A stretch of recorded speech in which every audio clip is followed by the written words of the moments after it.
நிலத்தில் கால் வைத்தவுடன் விவசாயி பரிதாபம். அருந்த மின்வயரை சரி செய்ய மனமில்லாத மின் வாரியம். பல இடங்களில் அருந்து விழுந்து கிடக்கும் மின் வயர்கள்.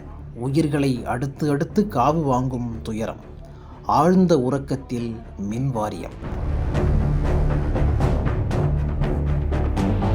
ராணிப்பேட்டை மாவட்டம் ஆற்காடு அடுத்த கலர் கிராம பகுதியை சேர்ந்தவர் சீனிவாசன்.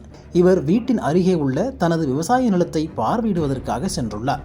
அப்போது எதிர்பாராத விதமாக மின் கம்பத்தில் இருந்து மின்கம்பி அருந்து கீழே விழுந்துள்ளது. அதை கவனிக்காத சீனிவாசன் மின் கம்பியை மிதித்ததால் மின்சாரம் பாய்ந்து துடிதுடித்து சம்பவ இடத்திலேயே பரிதாபமாக உயிரிழந்தார்.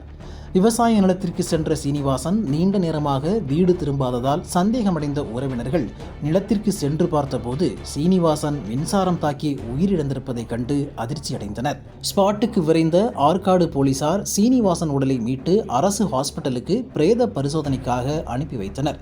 மின்வாரிய ஊழியர்களின் அலட்சியம் காரணமாக அப்பாவி விவசாயி உயிரிழந்த சம்பவம் சோகத்தை ஏற்படுத்தியுள்ளது. ஆற்காடு கிராமிய போலீசார் விசாரித்து வருகின்றனர்.